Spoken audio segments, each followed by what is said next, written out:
ಸ ಹೋವಾಚ ಪಿತರಂ ತತಕಸ್ಮೈ ಮಾಂ ದಾಸ್ಯಸೀತಿ ದ್ವಿತೀಯಂ ತೃತೀಯಂ ತಂ ಹೋವಾಚ ಮೃತ್ಯವೆ ತ್ವಾ ದದಾಮೇತಿ ಬಹೂನಾಮೇಮಿ ಪ್ರಥಮಃ ಬಹೂನಾಮೇಮಿ ಮಧ್ಯಮಃ ಕಿಂ ಸ್ವಿತ್ ಯಮಸ್ಯ ಕರ್ತವ್ಯಂ ಯನ್ಮಯಾ ಅದ್ಯ ಕರಿಷ್ಯತೆ. ಇದು ಕಠೋಪನಿಷತ್. 4,000 ವರ್ಷಗಳ ಹಿಂದೆ ಒಂದು ಸುಂದರವಾದ ಆಶ್ರಮ, ಅಲ್ಲಿ ಒಬ್ಬ ಮಹರ್ಷಿ ವಾಸ ಮಾಡಿದ್ದ. ಆತನ ಹೆಸರು ತಮಗೆ ಗೊತ್ತಿರುವ ಹಾಗೆ ಉದ್ದಾಲಕ ಅಥವಾ ವಾಜಸ್ರವಸ್. ಆತನಿಗೆ ಒಬ್ಬ ಮಗ ನಚಿಕೇತ. ಈ ತಂದೆ ಉದ್ದಾಲಕನಿಗೆ ಒಂದು ಆಸೆ. ಆ ಆಸೆಯನ್ನು ಪೂರೈಸೋದಕ್ಕಾಗಿ ಒಂದು ವಿಧಿ, ಅದು ಯಜ್ಞ.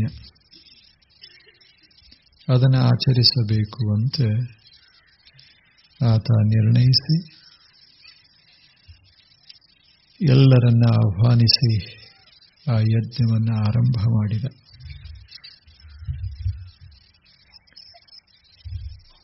ಆ ಯಜ್ಞದ ಹಿಂದಿರುವ ಉದ್ದೇಶ ಒಂದಿಷ್ಟು ತನ್ನ ಇಚ್ಛೆಯನ್ನು ಪೂರೈಸಿಕೋಬೇಕು ಅಂತ. ಅವನಿಗೆ 2 ಇಚ್ಛೆಗಳು, ಮತ್ತು ಎಲ್ಲರಿಗೂ 2 ಇಚ್ಛೆಗಳು ಸಾಮಾನ್ಯವಾಗಿ.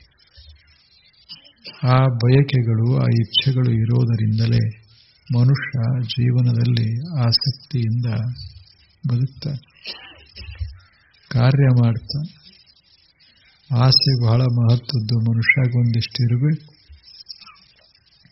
ಏನೇನೋ ಆಸೆ ಇಲ್ಲದೆ ಇದ್ರೆ ಏನೋ ಮಾಡಬೇಕಂತ ಅನಿಸೋದಿಲ್ಲ. ಆದರೆ ಆಸೆ ಒಂದಿಷ್ಟು ಒಳ್ಳೆಯದಿರಬೇಕಷ್ಟೆ. ಅದು ಇನ್ನೊಬ್ಬರಿಗೆ ಅಹಿತ ಮಾಡೋದಿತ್ತು ಅಂದರೆ, ತನಗೆ ಅಹಿತವಾಗುವಂತೆ ಇತ್ತು ಅಂದರೆ, ಅಂಥ ಆಸೆ ಅಷ್ಟಿರಬಾರದು. ಮನುಷ್ಯ ಬಯಸ್ತಾನೆ. ಇಲ್ಲೇನು, ಸುಮ್ಮನೆ ಒಂದು ಸಣ್ಣ ಕಥೆ. ಒಂದು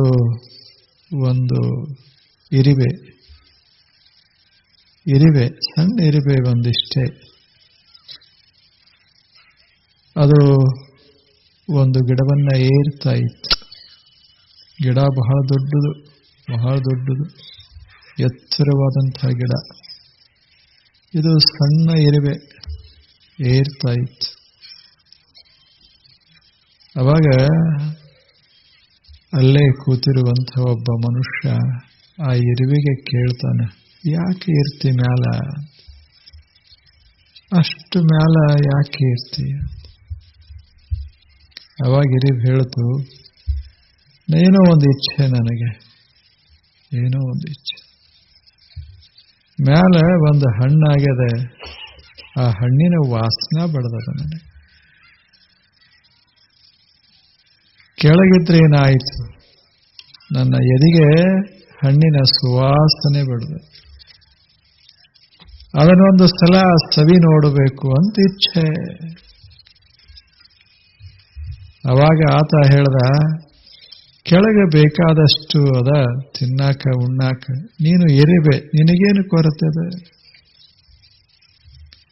ಹಣ್ಣುಗಳು ಬಿದ್ದಾವ, ಮಾಡ್ಯಾವ, ಸಣ್ಣ ಪುಟ್ಟ ಹಣ್ಣುಗಳದಾವ, ಇಲ್ಲಿಲ್ಲೇ ತಿಂದು ಆನಂದ ಪಡೋದು ಬಿಟ್ಟು ಅಷ್ಟ್ಯಾಕೆ ಎತ್ತರ ಏರಬೇಕು ಅಂತ. ಅವಾಗ ಅದು ಇರಿವೆ ಹೇಳ್ತು, ನಾನು ಏರ್ತಾ ಇಲ್ಲ, ಒಳಗೊಂದು ಇಚ್ಛಾ ಅದಲ್ಲ, ಅದು ಏರ್ಸಾಕತ್ತದ ಮ್ಯಾಲ. ಮನುಷ್ಯನೇ ಅದೊಂದು ಇಲ್ಲದೆ ಇದ್ರೆ ಬದುಕೆಲ್ಲಿ ನಡೀತದ ಹೇಗೆ? ತೆಳಗಿಂದ ತಿನ್ನೋರು ಎಲ್ಲರೂ ಅದಾರ, ಮ್ಯಾಗಿಂದ ಪಡೆಯವರು ಬೇಕಲ್ಲ. ಕೆಳಗೆ ಹೋಗವ್ರು ಹರಿಯವರು ಬೇಕಾದಷ್ಟು ಕೆಳಗೆ ಹರಿಯುವಂತಹ ಬಿಂದುಗಳು, ಸಾಕಷ್ಟು ನೀರು ಬಿಂದುಗಳು, ಜಲಬಿಂದುಗಳು. ಎಲ್ಲಾ ನದಿಗಳು ಕೆಳಗೆ ಹೋಗ್ತಾವ, ಎಲ್ಲಾ ಹಳ್ಳಗಳು ಕೆಳಗೆ ಹರಿತಾವ, ಕೆಳಮುಖವಾಗಿ ಹರಿತಾವ. ಆದರೆ ಎಲ್ಲೋ ಒಂದು ಹನಿ ನೀರ ಅದಕ್ಕೆ ಮ್ಯಾಲ ಹೋಗಬೇಕಂತ ಅನಿಸ್ಬೇಕು. ಇಲ್ಲದೆ ಇದ್ರೆ ಹೋಗವ್ರು ಹೇಗ? ಏನಾದರೂ ಸಾಧನೆ ಮಾಡೋರು ಹೇಗ?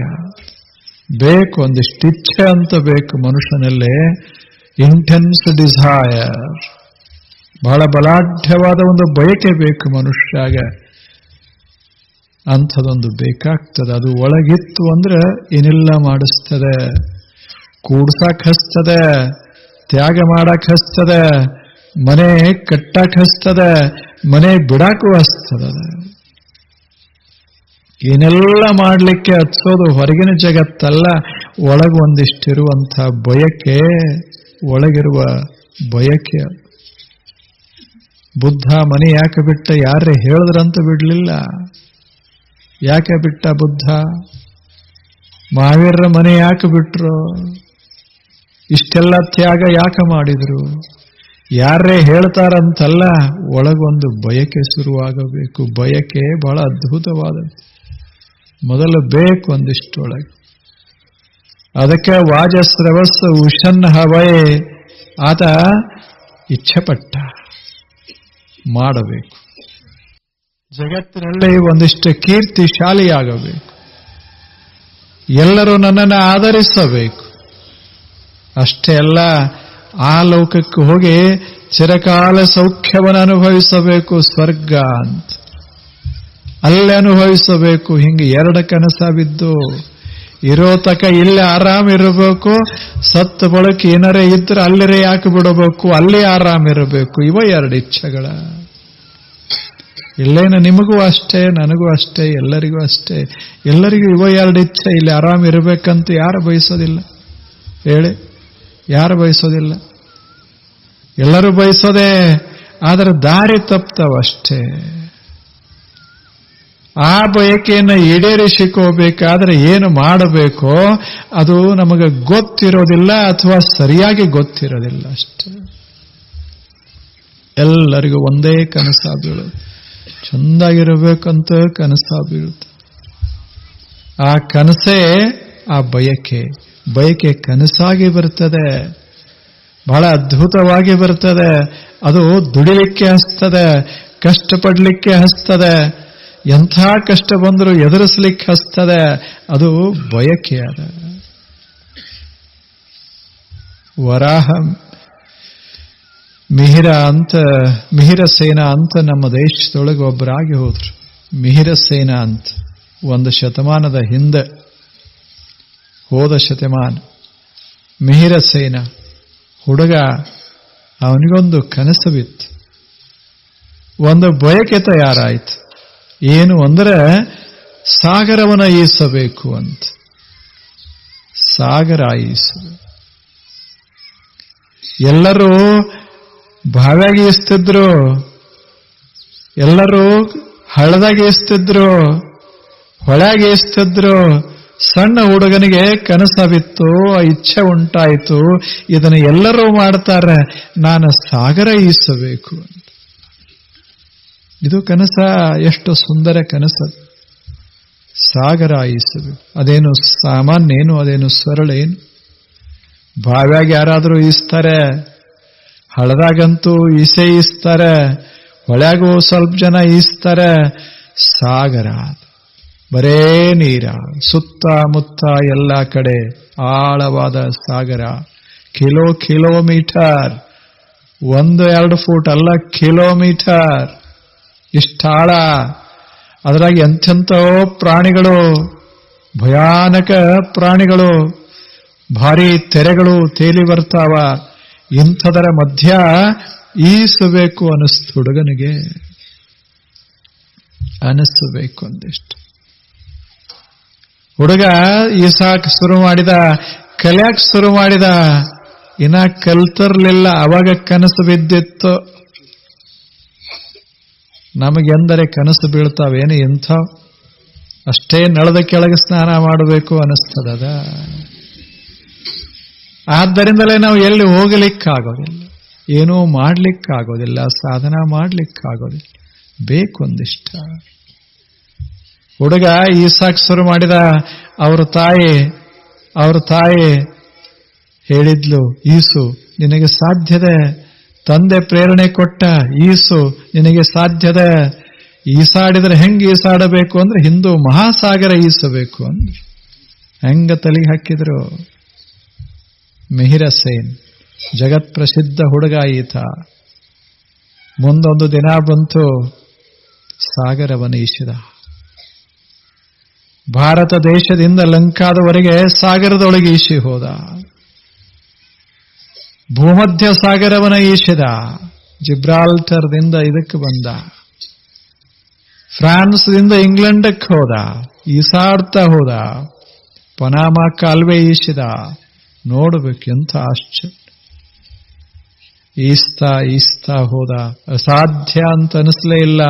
ಸಾಗರ ಅಂದ್ರೆ ಅಷ್ಟು ಪ್ರಿಯವಾಗಿರ್ತದೆ. ಅವನ ಹೆಸರ ಸಾಗರದ ತೆರೆಗಳ ಮೇಲೆ ಮೂಡಿರ್ತದೆ. ಮಿಹಿರ ಸೇನ. ಬೇಕಲ್ಲ ನಮಗೆಲ್ಲ ಹಂಗ ಆಗ್ತದೇನು ಹೇಳಿ? ಹೋಗಬೇಡ ಅಲ್ಲಿ. ಏನದ, 1 ಫೂಟ್ ನೀರದ ಒಳಗೆ ಹೋಗಬೇಡ. ನಮ್ಮದು ಹೆಂಗದ, ಎಲ್ಲೇ ಬಿದ್ದೆ ಜಾರಿ ಮೈ ಹೊಲಸಾದೀತು, ಬಟ್ಟೆ ಕೊಳೆ ಆದಾವ, ಹೋಗಬೇಡ ಅಂತನ್ನೋದು ಎಲ್ಲೇ? ಈಸು ಸಾಗರ ಅಂತ ಹೇಳುವ ಆ ತಾಯಿ ಎಲ್ಲೇ? ಹೋಗು ಈಸೋ. ಯಾರೂ ಎಲ್ಲರೂ ಮಾಡೋದನ್ನ ಎಲ್ಲರೂ ಮಾಡ್ತಾರೆ. ಯಾರೂ ಮಾಡಲಾರದ್ದನ್ನ ಸ್ವಲ್ಪ ಜನ ಮಾಡೋದನ್ನ ಮಾಡಬೇಕು ಮನುಷ್ಯ. ಹಂಗ ತುಂಬಿದ್ಲೋ ಹುಡುಗ. ಈಸಿ ಮಿಹಿರ ಸೇನ ಬೇಕು ಮನುಷ್ಯಗೆ. ಚಲೋ ಇಚ್ಛೆಗಳು ಬೇಕು. ಇಚ್ಛೆಗಳು ಬೇಕು. ಈ ಹೂ ಅದಾವಲ್ಲ, ಇವತ್ತರ್ನೆಲ್ಲ ಹಿಂಗ್ ಗೋಳೆ ಮಾಡಿ ತಿಪ್ಪಿಗೆ ಒಗೆಯೋ ಇಚ್ಛೆನೂ ಇಚ್ಛೆ. ಇದ್ಯಾವುದಕ್ಕೆ ಇದು, ಸುಮ್ಮನೆ ಚೆಲ್ಲಿ ಬಿಡೋಣ ಅಂತ ಅನಿಸೋದಿಲ್ಲ. ಆಯ್ಕೆ ಮಾಡಿ ಅವುಗಳನ್ನೆಲ್ಲ ತಂದು ಇದರ ಮೇಲೆ ಸುಂದರವಾಗಿ ಹೊಂದಿಸಿಟ್ಟು ಸಂತೋಷ ಪಡುತ್ತಾರಲ್ಲ, ಅದು ಒಂದು ಇಚ್ಛೆಯೇ. ಆದರೆ ಎರಡೂ ಬೇರೆ. ಒಂದು ಎಂಥ ಇಚ್ಛೆ? ವಿನಾಶಕ ಇಚ್ಛೆ. ಇನ್ನೊಂದು ಎಂಥದು? ಹೃದಯವನ್ನು ಅರಳಿಸುವ ಇಚ್ಛೆ. ಒಂದು ಸ್ವರ್ಗ ನಿರ್ಮಾಣ ಮಾಡ್ತದೆ, ಇನ್ನೊಂದು ಜಗತ್ತಿನಲ್ಲಿ ನರಕವನ್ನು ನಿರ್ಮಾಣ ಮಾಡ್ತದೆ. ಇಚ್ಛೆಗಳಿರಬೇಕು ಮನುಷ್ಯಾಗ. ಸ್ವರ್ಗ ನಿರ್ಮಾಣ ಇಚ್ಛೆ ಇರಬೇಕಷ್ಟೆ. ಆ ಬಳಿಕ ಬರೇ ಇಚ್ಛೆ ಇದ್ರೇನು? ಇಚ್ಛೆ ಪೂರೈಸಿಕೊಳ್ಳೋದಕ್ಕಾಗಿ ಏನು ಮಾಡಬೇಕೋ ಅದನ್ನ ಮಾಡಬೇಕು. ಸರಿಯಾಗಿ ಮಾಡಬೇಕಲ್ಲ, ಸರಿಯಾಗಿ ಮಾಡಬೇಕು. ಉದ್ದಾಲಕನಿಗೆ ಇಚ್ಛೆ ಇತ್ತು, ಏನು? ಜಗತ್ತಿನಲ್ಲಿ ಪ್ರಸಿದ್ಧನಾಗಬೇಕು ಅಂತ ಇಚ್ಛೆ ಇತ್ತು. ಸ್ವರ್ಗದಲ್ಲಿ ಸುಖ ಪಡಬೇಕಂತ ಇಚ್ಛೆ ಇತ್ತು. ಅದಕ್ಕೆ ಒಂದು ಮಾರ್ಗವೂ ಗೊತ್ತಿತ್ತು. ಅದೇ ವಿಶ್ವಜಿತ್ ಯಾಗ. ಅದರ ಅರ್ಥ ಏನಲ್ಲ, ಕೊಡೋದು. ಎಲ್ಲರ ಸಾಕ್ಷಿಯಾಗಿ, ಅಗ್ನಿಯ ಸಾಕ್ಷಿಯಾಗಿ, ಸೂರ್ಯನ ಸಾಕ್ಷಿಯಾಗಿ, ಚಂದ್ರನ ಸಾಕ್ಷಿಯಾಗಿ ತನ್ನಲ್ಲಿರೋದನ್ನೆಲ್ಲ ಹೀಗೆ ಕೊಡೋದು.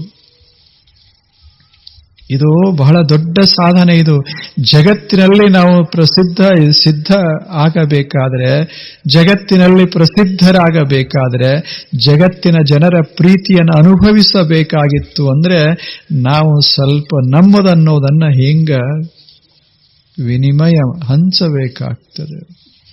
ಸುಮ್ಮನೆ ಹಿಂಗ ಹರಬೇಕಾಗ್ತದೆ.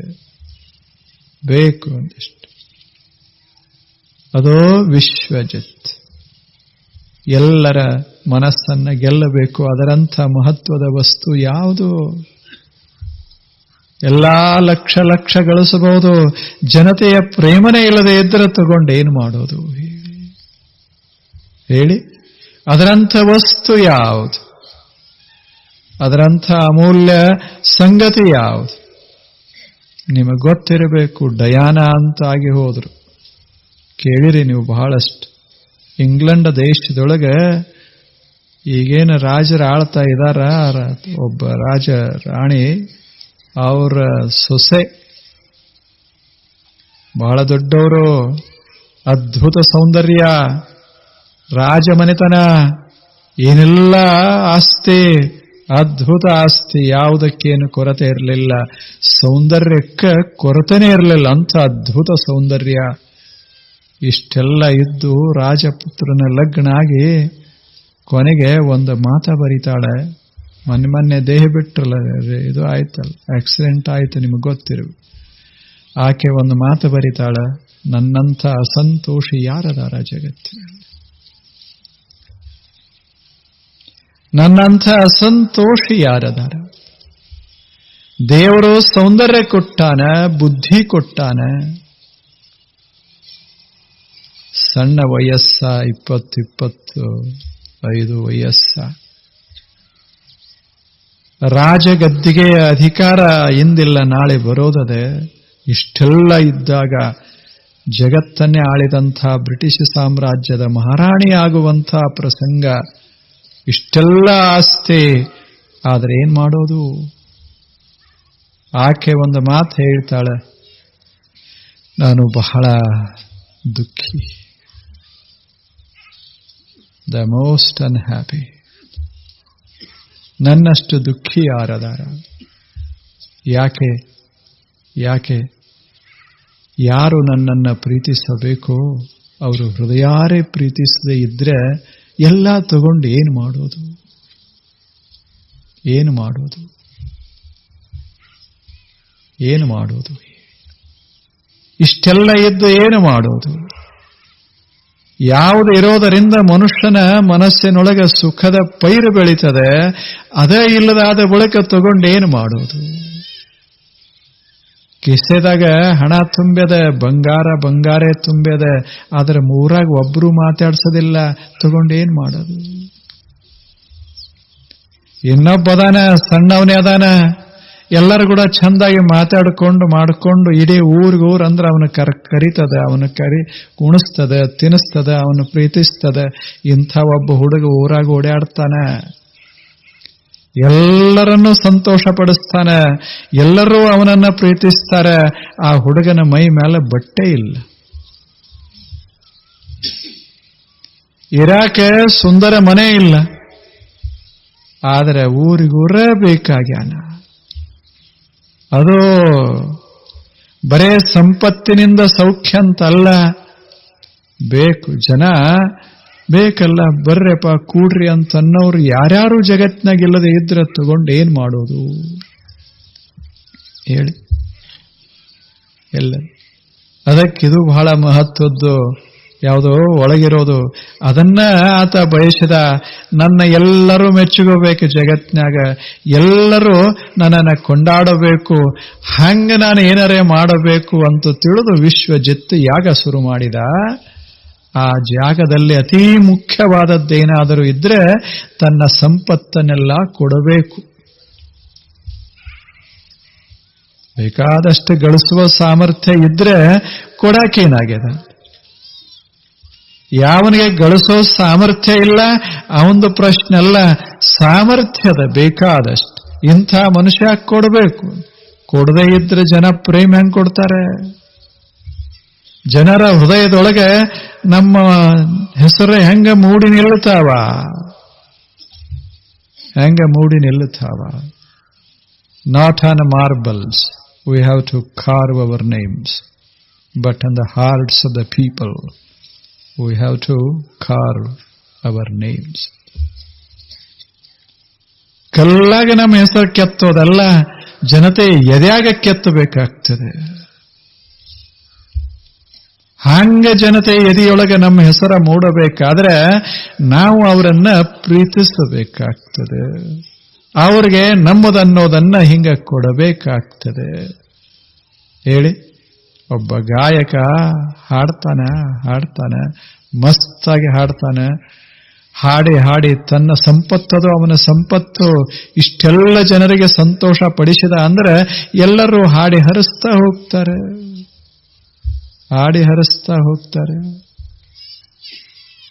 ಹಾಗೆ ನಮ್ಮ ಸಂಪತ್ತು ಏನೇ ಇರಲಿ, ಭಗವಂತ ಏನ ಕೊಟ್ಟಾನ ನಮಗೆ, ಅದನ್ನ ಯಾರ ಪ್ರೇಮ ನಾವು ಗಳಿಸಬೇಕಂತ ಮಾಡೇವಿ ಅಂಥವ್ರಿಗೆ ಸ್ವಲ್ಪ ಹಿಂಗ ಕೊಡಬೇಕಾಗ್ತದೆ.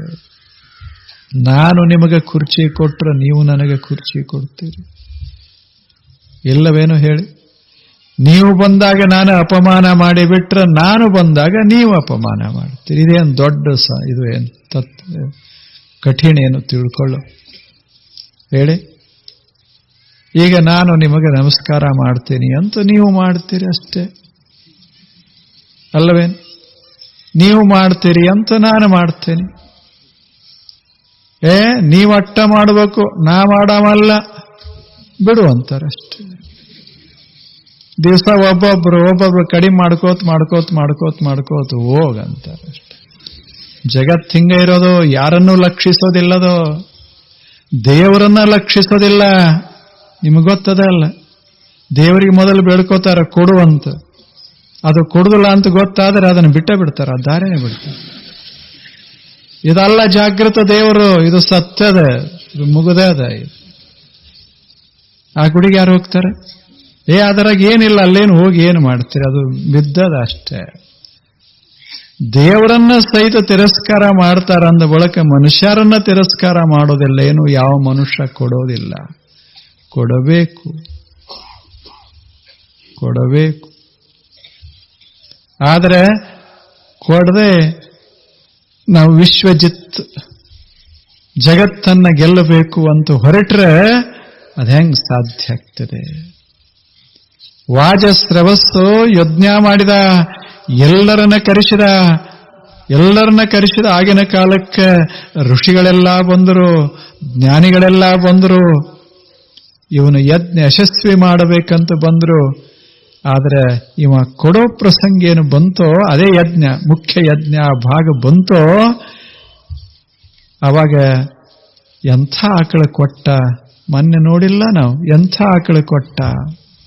ಅವು ಕೊನೆಯದಾಗಿ ನೀರು ಕುಡ್ದದ್ದು ಅಂತ ಬರದಾರ. ಕೊನೆಯದಾಗಿ ನೀರು ಕುಡ್ದದ್ದು. ಇನ್ನು ನೀರಿಟ್ರೆ ಮುಟ್ಟೋ ತಾಕತ್ತಿರ್ಲಿಲ್ಲ ಅವು. ಕೊನೆಯ ತುತ್ತನ್ನ ಅದನ್ನ ಮೆಲಕ್ ಹಾಕಿ ನುಂಗಿ ಮುಗಿಸಿಬಿಟ್ಟಿದ್ದು ಇನ್ನು ಎಂದೂ ತಿನ್ನೋದಿಲ್ಲ ಅವು. ಕೊನೆಯದಾಗಿ ಹಾಲ ಹಿಂಡಿ ಮುಗಿಸಿದ್ದು ಅಷ್ಟೇ ಅಲ್ಲ, ಕೊನೆಯ ಹೆಜ್ಜೆ ಇಟ್ಟಿದ್ದು ಮುಂದಿನ ಹೆಜ್ಜೆಗೆ ಮರಣನೆ. ಇಂಥ ಆಕಳ ಕೊಡಾಕತ್ತಿದ್ದ. ಏನು ಮಸ್ತ್ ವರ್ಣ ಮಾಡ್ಯಾರ. ಇವಾಗಲ್ಲ, ಅವಾಗ ಈಗ ಕೊಡ್ತಾರಂದ್ರೆ ಜನ ಜಾಣದಾರ, ಹಂಗೆ ಕೊಡ್ತಾರ ಅನ್ಬೋದು. ಅವಾಗಿನ ಕಾಲಕ್ಕೆ ಯಾವಾಗ ಪುಣ್ಯ ಪಾಪಗಳ ಪ್ರಜ್ಞೆ ಜಾಗೃತವಾಗಿತ್ತೋ ಅಂಥ ಕಾಲಕ್ಕೆ, ಯಾವಾಗ ಹೆದರ್ತಿದ್ರೋ ಜನ ಅಸತ್ಯ ಮಾತಾಡೋದಕ್ಕೆ, ಆಗಿನ ಕಾಲಕ್ಕೆ. ಹಿಂಗೆ ಇನ್ನು ಈಗಿನ ಕಾಲ ಏನು? ಯಾವ ಸತ್ಯ ಯಾವುದು ಸುಳ್ಳು? ಸುಮ್ಮನೆ ಬದುಕೋದಪ್ಪ. ಯಾವ ಸತ್ಯ ಯಾವ ಸುಳ್ಳು? ಯಾರೋ ಹೇಳ್ಯಾರ ಹಂಗ ಸತ್ಯ ಸತ್ಯ ಯಾವ ತಗೊಂಡು ನಮಗೇನ್ ಮಾಡೋದು? ಬದುಕೋದು, ಮಾಡೋದು, ಸಂಗ್ರಹ ಮಾಡೋದು. ಏನಕ್ಕೇನ ಪ್ರಕಾರೇಣ ಸಂಗ್ರಹ ಕರ್ತವ್ಯ.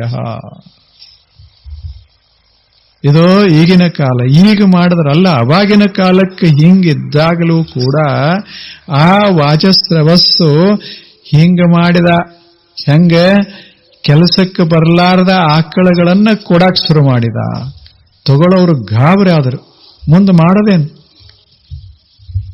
ಇವಕ್ಕೆ ತಿನ್ನಕ್ಕೂ ಬರಂಗಿಲ್ಲ, ನೀರು ಕುಡಿಯಕ್ಕೂ ಬರಂಗಿಲ್ಲ, ಹಾಲಂತೂ ಕೊಡೋದಿಲ್ಲ, ಇನ್ನು ಮುಂದಿನ ಹೆಜ್ಜೆ ಇಡಂಗಿಲ್ಲ, ಇನ್ನು ಹೊತ್ಕೊಂಡು ಹೋಗ್ಬೇಕೇನು? ತಿಳಿಬಾರದೇನು? ಋಷಿಗೆ ತಿಳಿಲಿಲ್ಲ ಅಂತ ಬರದಾರ. ಋಷಿಗೆ ತಿಳಿಲಿಲ್ಲ. ಆದ್ರೆ ಋಷಿಯ ಮಗ ಏನು ನಚಿಕೇತ ಇದ್ದ, ಅವ ಇದನ್ನೆಲ್ಲ ನೋಡ್ಕೋತ ನಿಂತಿದ್ದ. ಅವ ಗಾಬರಿ ಆದ. ಇದನ್ನ ಮಾಡಿ ನಮ್ಮ ತಂದೆ ಪಾಪದಾಗ ಬೀಳ್ತಾನ, ಇವನ ಜೀವನ ಹಾಳಾಗ್ತದೆ. ಇನ್ನ ಇವ ಮಾಡ್ಯಾನಂತ ಮತ್ತಿವ್ರು ತಗೊಂಡವ್ರೆ ಯಾಕೆ ಬಿಡ್ತಾರ? ಅವರು ತಮ್ದು ಹಿಂಗ ಮಾಡ್ಕೋತು. ಆದ್ರೆ ಜಗತ್ತರೇ ಹಂಗ ನಡೀತದೆ. ಆ ಮಹಾಋಷಿ ಮಾಡ್ಯಾರಂತ ಈ ಮಹಾಋಷಿ ಶುರು ಮಾಡಿದ್ರೆ, ಅದೇ ಪದ್ಧತಿ ಮುಂದುವರೆದ ಬಿಟ್ರೆ ಜಗತ್ತು ಉಳಿಯೋದು ಹೇಗೆ ಅಂತ ಹುಡುಗ ವಿಚಾರ ಮಾಡಿದ. ನಾನು ಕದಿಯೋದು, ನೀವು ಕದಿಯೋದು, ಎಲ್ಲರೂ ಎಲ್ಲಾ ಹೊಲದಾಗ ಕದ್ಕೋತೆ ಹೋಗಿ ಬಿಟ್ರೆ ಯಾವ ಹೊಲ ಉಳಿತಾವ? ಸುರಕ್ಷಿತ ಯಾವ ಉಳಿತಾವ? ಇದು ನಚಿಕೇತನ ತಲೆಯಾಗ ಬಂತು. ಏನ ನಮ್ಮ ತಂದೆಗೆ ಇಷ್ಟು ತಿಳಿಲಿಲ್ಲಲ್ಲ ಅಂದ. ಇನ್ನ ಕೊಡೋದು ಬಿಟ್ರೆ ಬಹಳ ಒಳ್ಳೇದು.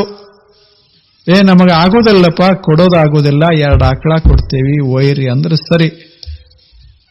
ಕೊಡ್ತೇನೆ ಅಂತ ಜಾಹೀರ ಮಾಡಿ ಎಲ್ಲರನ್ನ ಕರೆಸಿ ತಗೋರಿ ಅಂದ್ರೆ ಹೆಂಗಾಗ್ತದೆ ಹೇಳಿ? ಈಗ ನಾನು ಊಟಕ್ಕೆ ಬರ್ತೇನೆ, ಊಟಕ್ಕೆ ಕರೆಯೋದು, ಮಸ್ತಾಗಿ ಊಟಕ್ಕೆ ಕರೆಯೋದು, ಬಹಳ ಒತ್ತಾಯದಿಂದ ಕರೆಯೋದು.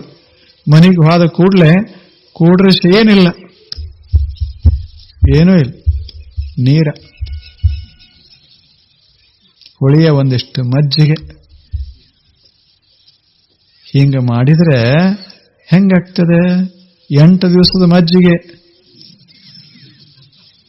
ವಾಸನೆ ಬರುವ ನೀರ, ಹೀಗೆ ಕೊಟ್ರೆ ಗತಿ ಏನೋ? ಇನ್ನು ಯಾರೇ ಬರ್ತಾರೇನು? ಒಳ್ಳೆ ಮಾತುಗಳನ್ನು ನಿಮ್ಮ ಬಗ್ಗೆ ಜಗತ್ತಿನಾಗ ಯಾರಾದರೂ ಹೇಳ್ತಾರೇನು ಹೇಳಿ?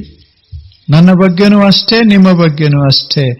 ನಾವು ಕೊಡ್ತಿದ್ರೆ ಜಗತ್ತ ಒಂದಿಷ್ಟು ನೆನಪಿಟ್ಕೋತದೆ, ಇಲ್ಲದೆ ಇದ್ರೆ ಜಗತ್ತ ಸರಿಸಿ ಬಿಡ್ತದ.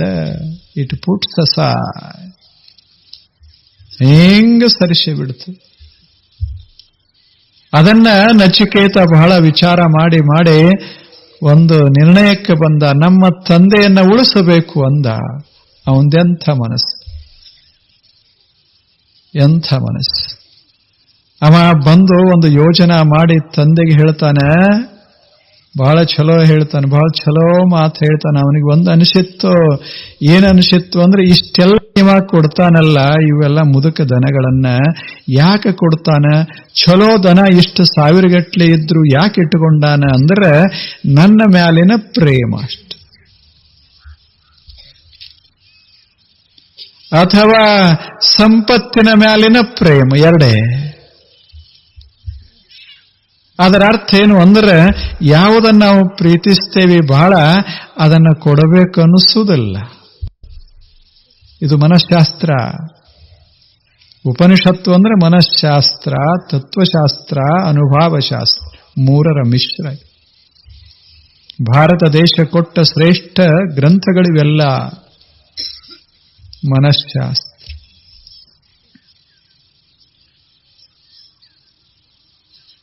ಕೊಡಬೇಕು. ಹುಡುಗನಿಗೆ ಅನಿಸ್ತು, ನನ್ನ ಸಲುವಾಗಿ, ನನ್ನ ಮೇಲಿನ ಪ್ರೇಮಕ್ಕಾಗಿ, ನನಗೆ ಇರಲಿ ಅಂತ, ಸಂಪತ್ತಿರಲಿ ಅಂತ ತಿಳ್ಕೊಂಡು ನನ್ನ ಮೇಲಿನ ಮೋಹಕ್ಕಾಗಿ ಈ ಸಂಪತ್ತನ್ನ ಕೊಡ್ತಾ ಇಲ್ಲ. ಎರಡನೇದ್ದು, ಅವುಗಳ ಮ್ಯಾಗಿನ ಪ್ರೇಮಕ್ಕಾಗಿ ಅವುಗಳನ್ನ ಕೊಡ್ತಾ ಇಲ್ಲ. ಇದೇನು ಮುದುಕದಾವ, ಇವುಗಳನ್ನ ಮ್ಯಾಲಿನ ಪ್ರೇಮನೇ ಹೋಗ್ಯದ. ಒಯ್ಯಾಕ್ ಹತ್ಯಾನಿ ಮನುಷ್ಯ. ಕಸದ ತಿಪ್ಪ್ಯಾಗ ಚೆಲ್ಲೋ ಬದಲು ಕೊಡಾಕ್ ಹತ್ಯಾನಷ್ಟೇ. ಹಂಗಾಗಿದೆ. ನಾವು ಎಷ್ಟೋ ಸಲ ಮಾಡುವುದಿಲ್ಲೇನು? ಯಾರ ಪಾಪ ಹುಡುಗರು, ಅವು ಭಿಕ್ಷುಕರು ಯಾರೇ ಅನಿವಾರ್ಯವಾಗಿ ಬಂದಿರ್ತ, ನಾವು ಏನು ಕೊಡ್ತೇವೆ? ಹಬ್ಬದ ದಿವಸ, ದೀಪಾವಳಿ ಮಸ್ತ್ ಹಬ್ಬ, ಯುಗಾದಿ ಹಬ್ಬ, ಮನೆಯಾಗೆಲ್ಲ ತುಂಬಿರ್ತದೆ. ಏನೇನು ಉಳಿದಿರ್ತದ ಆ ಹುಡುಗನಿಗೆ ಹಾಕಿ ಕಳಿಸಿ ಬಿಡ್ತೇವೆ. ಇದು ನಮ್ಮ ಮನಸ್ಸಿನ ಸ್ವರೂಪ ಇದೆ. ನಾವು ಏನು ಮಾಡ್ತೇವೆ ಅದು ಮನಸ್ಸು ನಮ್ಮದು ಹೆಂಗದ ಅನ್ನೋದನ್ನ ಅದು ತೋರಿಸಿಕೊಡ್ತದಷ್ಟೇ, ತೋರಿಸಿಕೊಡ್ತದೆ. ನಮ್ಮ ಕಾರ್ಯಗಳು ನಮ್ಮ ಮನಸ್ಸಿನ ರೂಪಗಳು, ಮನಸ್ಸಿನ ರೂಪಗಳು. ಅದಕ್ಕೆ ನಚಿಕೇತ ವಿಚಾರ ಮಾಡ್ತಾನೆ, ಎಲ್ಲಿವರೆಗೆ ಮನುಷ್ಯಗೆ ಮೋಹ ಇರ್ತದ ಅಲ್ಲಿವರೆಗೆ ಅವ ಹಿಂಗ ಮಾಡ್ತಾನ, ಹೀಗೆ ಮಾಡ್ತಾನ. ಅವನಿಗೆ ತ್ಯಾಗದ ಭಾವನಾ ಬರೋದಿಲ್ಲ. ಆದರೆ ಕೀರ್ತಿರೇ ಬೇಕಾಗಿರ್ತದೆ. ಇದ ದೊಡ್ಡ ಸಮಸ್ಯೆ. ಕೀರ್ತಿರೇ ಬೇಕು, ಎಲ್ಲರ ನಮನ ಮೆಚ್ಚುಗೋಬೇಕು. ಆದರೆ ನಾವು ಯಾರಿಗೆ ಏನೂ ಕೊಡೋರಲ್ಲ. ಹೆಂಗ ಮಜಾದ ಇದು ಹೇಳಿ? ಎಂಥ ಮಜಾದ! ನಾವು ಏನೇನು ಯಾರಿಗೂ ಸಹಾಯ ಮಾಡೋರಲ್ಲ, ಯಾವ ರೀತಿಯಲ್ಲೂ ಯಾರನ್ನು ಹಚ್ಚಿಕೊಳ್ಳೋರಲ್ಲ. ಆದರೆ ನಮ್ಮನ್ನು ಮಾತ್ರ ಎಲ್ಲರೂ ಹಚ್ಚಿಕೋಬೇಕು. ಅದು ಹೆಂಗ ಸಾಧ್ಯದ ಮನುಷ್ಯನೇ? Give and take.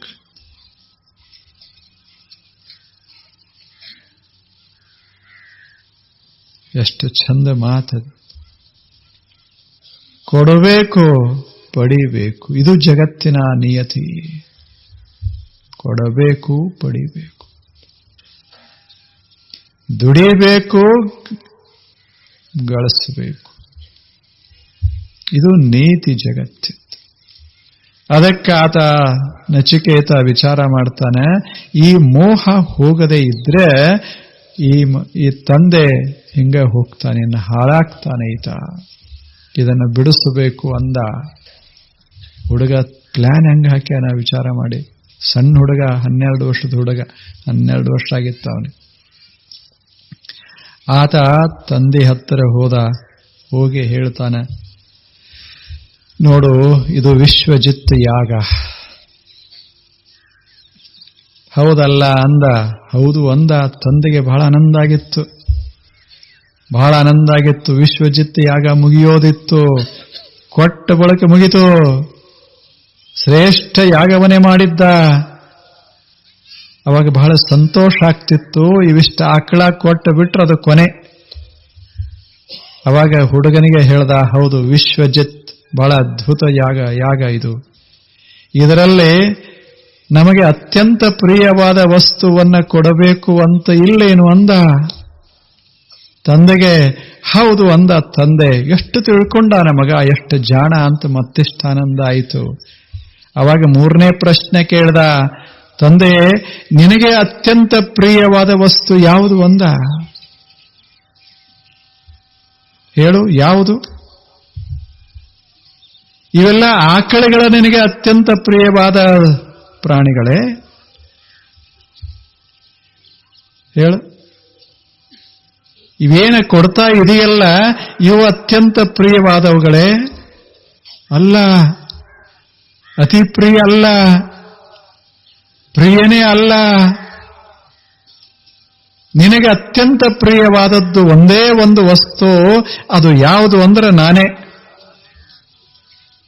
ಹುಡುಗ ಹೇಳ್ತಾನ ತಂದೆಗೆ, ನನ್ನಷ್ಟು ಪ್ರಿಯ ನಿನಗೆ ಯಾರದಾರ ಹೇಳು? ಮತ್ತು ವಿಶ್ವಜಿತ್ ಯಾಗ ಇದು ಯಶಸ್ವಿಯಾಗಬೇಕಾಗಿತ್ತು ಅಂದ್ರೆ ಅತ್ಯಂತ ಪ್ರಿಯವಾದ ವಸ್ತುವನ್ನೇ ಕೊಡಬೇಕು. ಹೇಳು, ನಾನು ಯಾರಿಗೆ ಕೊಡು ಅಂದ. ಹೆಂಗ ಹಾಕಿದ ಆ ಮನುಷ್ಯ.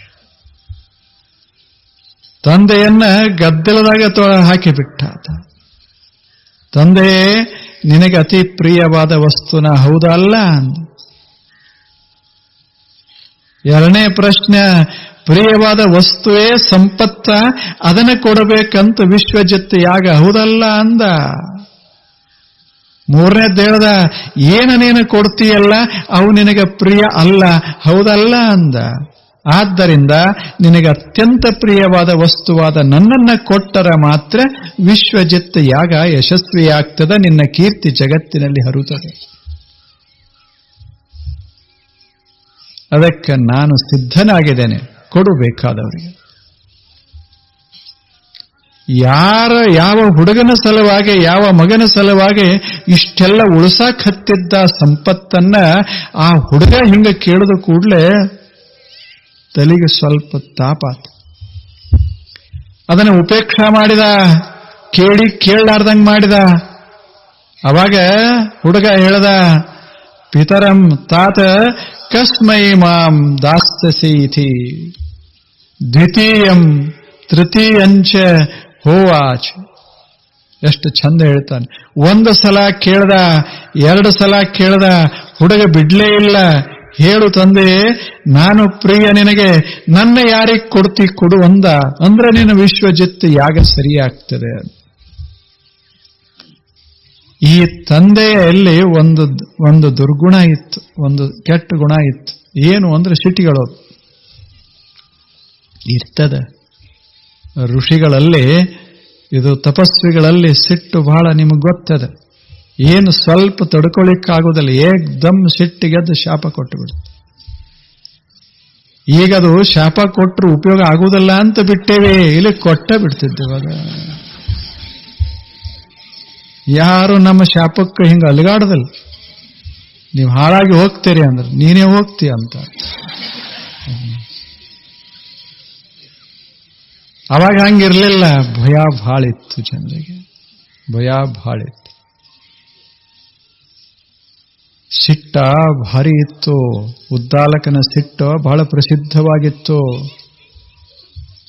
ಅದಕ್ಕೆ ಉದ್ದಾಲಕ ಯಜ್ಞ ಮಾಡುವಾಗಲೇ ಏನೇನು ಋಷಿಗಳು ಬಂದಿದ್ರೋ, ಋತ್ವಿಜರು, ಅವರು 16 ಜನ ಋತ್ವಿಜರು ಅಂದ್ರೆ ಅದರ ಜ್ಞಾನ ಉಳ್ಳವರು, ಅಂಥವ್ರೇನು ಯಾಗ ಇದು ಪೂಜಾ ಮಾಡಕ್ ಬಂದಿದ್ರೋ ಅವರು ಒಂದು ಕರಾರು ಮಾಡಿಕೊಂಡಿದ್ರು ಇವನ ಕಡೆಯಿಂದ. ಮುನಿಗಳೇ, ಉದ್ದಾಲಕ ಮಹರ್ಷಿಗಳೇ, ಒಂದು ಕರಾರ ಮೇಲೆ ನಾವು ಪೂಜೆ ಮಾಡ್ತೇವೆ.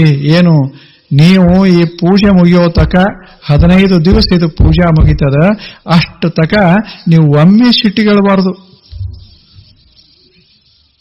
ಸಿಟ್ಟಿಗೆ ಎದ್ರಿ ಅಂದ್ರೆ ಇದು ಹಾಳಾಗ್ತದೆ. ಅದಕ್ಕೆ ಹಂಗೆ ಕರಾರಿದ್ರೆ ನೀವು ಒಪ್ಪಿದ್ರೆ ಬರ್ತೇವಿ ಅಂತ ಬಂದಿದ್ರು. ಅದನ್ನ ಮಾಡಿದ್ದ.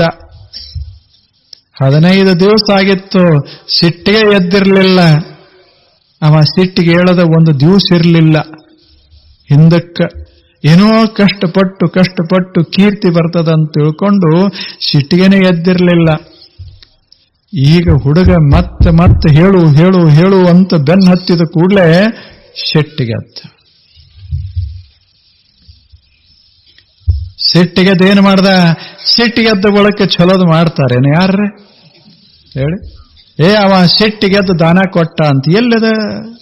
ಸಿಟ್ಟಿಗೆದ್ದು ಹೊಡೆದ ಅಂತಾರೆ ವಿನಃ ಇಲ್ಲ ಸಿಟ್ಟಿಗೆದ್ದು ನಕ್ಕ ಅಂತ ಯಾರಂತಾರೇನು ಹೇಳಿ? ಸಿಟ್ಟಂದ್ರೆ ಹಂಗೆ, ಅದು ಎದ್ದತು ಅಂದ್ರೆ ಏನು ಮಾಡ್ತಾನೆ ಹೇಳಕ್ಕೆ ಬರುದಿಲ್ಲ. ಅದು ಸಿಟ್ಟ. ಸಿಟ್ಟಿಗೆದ್ದು ಏನು ಹೇಳ್ದ? ಮೃತ್ಯವೇ ತ್ವಾಂ ದದಾಮೀತಿ. ನೀ ಇಷ್ಟ ನನಗೆ ತೊಂದರೆ ಕೊಡ್ತಿ ಅಂದ ಬಳಕೆ, ಕೇಳ್ತಿ ಅಂದ ಬಳಕೆ ಹೇಳ್ತೇನೆ ಕೇಳೋ, ನಿನ್ನನ್ನು ಮೃತ್ಯು ದೇವತೆಗೆ ಕೊಟ್ಟು ಬಿಟ್ಟೆ, ನೀನು ಸತ್ತು ಹೋಗು ಅಂದ. ಹೆಂಗ ಸಿಟ್ಟು ಬಂದಾಗ ಮಗ ಏನು ಎಂಥ ಬುದ್ಧಿವಂತ ಹುಡುಗ, ಇವನ ಉದ್ಧಾರ ಆಗಲಿ ಅಂತ ಅವ ಪ್ರಯತ್ನ ಪಟ್ರೆ ಅವನಿಗೆ ನಿನ್ನನ್ನು ಮೃತ್ಯುವಿಗೆ ಕೊಟ್ಟೇನಿ ಅಂದ. ಮೃತ್ಯು ದೇವತೆಗೆ ಕೊಟ್ಟೇನಿ. ಹೆಂಗಾಗಿರಬೇಡ. ಅವಾಗ ಏನು ಕೂತಿದ್ರು ಎಲ್ಲರ ಋಷಿಗಳು ದಿಗ್ಭ್ರಮೆ ಆಯ್ತು. ಎಂಥ ಕಾರ್ಯದೊಳಗೆ ಈ ಋಷಿ ಏನು ಮಾಡಿಬಿಟ್ಟ?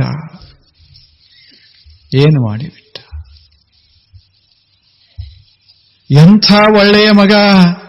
15 ದಿವಸ ಯಜ್ಞ ಆಗ್ತಾ ಇದ್ರೆ ಎಲ್ಲ ಋಷಿಗಳಿಗೆ ಅತ್ಯಂತ ಪ್ರಿಯವಾಗಿ ಮಾತಾಡವ ಈ ಹುಡುಗ ನಚಿಕೇತ. ಎಲ್ಲರಿಗೂ ಬೇಕಾದ. ಅವನನ್ನು ಅಷ್ಟು ಹಚ್ಚಿಕೊಂಡಿದ್ರು. 15 ದಿವಸದಾಗ ಎಲ್ಲರ ಮನಸ್ಸು ಗೆದ್ದು ಬಿಟ್ಟಿದ್ದ ನಚಿಕೇತ ಹುಡುಗ. ಆತನನ್ನ ಈಗ ತಂದೆ ಮೃತ್ಯುವಿಗೆ ಕೊಟ್ಟೇನಿ ಅಂತಂದ. ಸಿಟ್ಟಿನ ಭರ. ಎಷ್ಟೋ ಸಲ ಹಂಗಾಗುವುದಲ್ಲೇನು? ಎಲ್ಲ ನಮ್ಮದು ಜಗಳ ಆಗೋದು ಸಿಟ್ಟಿನ ಭರದಾಗ.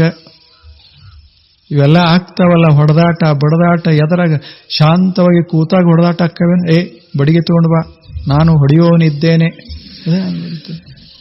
ಹಿಂಗೆ ಯಾವಾಗರೇ ಆಗ್ಯಾವೇನು?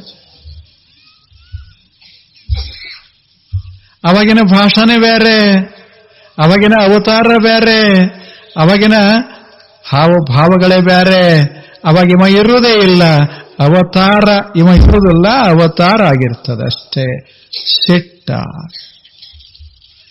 ಅದು ಒಳಗೆ ಹೊಕ್ತು ಅಂದ್ರೆ ಏನು ಮಾಡ್ತದೆ ಹೇಳಿಕ್ಕಾಗೋದಿಲ್ಲ. ಯಾರನ್ನು ಹೊಡಿತಾನ, ಯಾರನ್ನ ಬಡಿತಾನ, ಏನು ಮಾಡ್ತಾನೆ?